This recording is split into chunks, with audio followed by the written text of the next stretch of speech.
Yang membuat orang malas salat berjamaah. Satu tadi, dia tidak tahu pahalanya. Yang kedua, dia tidak lihat pahalanya. Coba kalau diumumkan, sama Pak Bupati umumkan, siapa yang datang sholat subuh berjamaah dikasih beras 50 kilo. Oh, saya yakin Pak, jam 5 sholat subuh, jam 3 sudah penuh masjid. Kenapa? Karena dilihat pahalanya. Yang ketiga, kenapa orang malas datang ke masjid? Karena apa? Manajemen masjid, pengelolaan masjid yang tidak bagus. Yang tukang azan, orang tua sudah pensiun. Penyakit asma pula.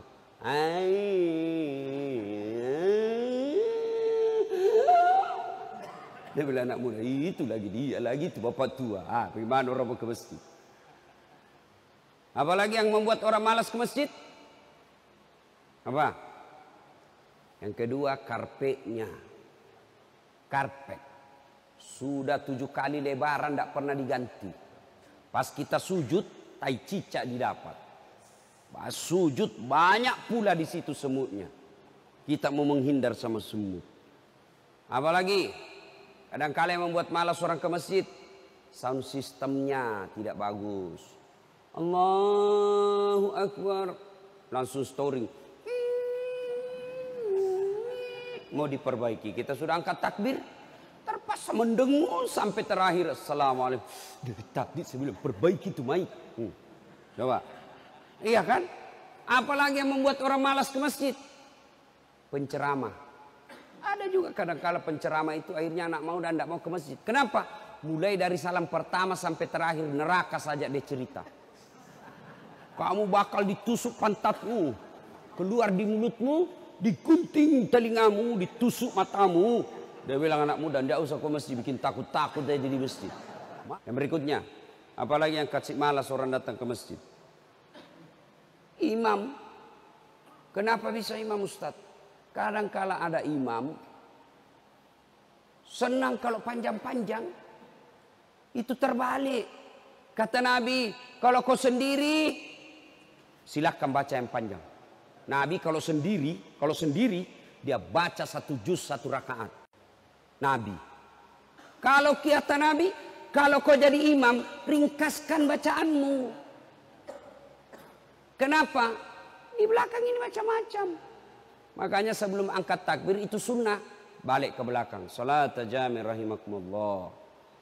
Salat jami rahimakumullah. Untuk apa? Lihat pasukan.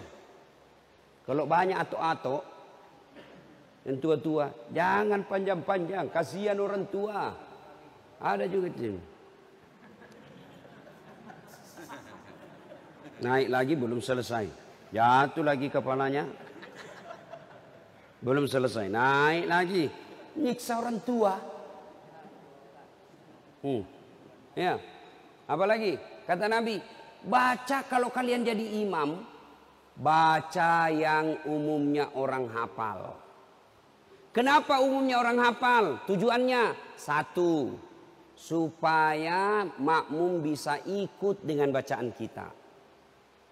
Coba kalau imam membaca wadduha, kan kita bisa ikut. Apalagi kul huwallah. Oh, ikut semua Pak. Kenapa? Semua kita hafal biar anak-anak ikut. Tapi begitu imam membaca surah Al-Anfal ayat 13 sampai 70. Masya Allah. Imam husuk dengan bacaannya. Kita di belakang husuk dengan hayalan. Kita mau ikut, tidak dihafal. Kita mau sujud, belum selesai. Terpaksa kita bacalah semua pengumuman di masjid. Keadaan keuangan masjid, pengeluaran, pemasukan, bayar listrik, ini semua dibaca. Belum selesai, terpaksa kita naik lagi, baca lagi kalender. Persatuan Guru Republik Indonesia Provinsi Sumatera Barat. Dibaca lagi. Belum selesai juga imam, terpaksa kita baca lagi bajunya orang. Caleg DPR RI. Coba. Iya kan? Iya. Siapa yang salah? Imam. Apa salah kalau kita yang kita saja baca? Tidak, tapi Kalau yang kita tahu orang umumnya, maka dia akan ikut, maka dia lebih khusyuk.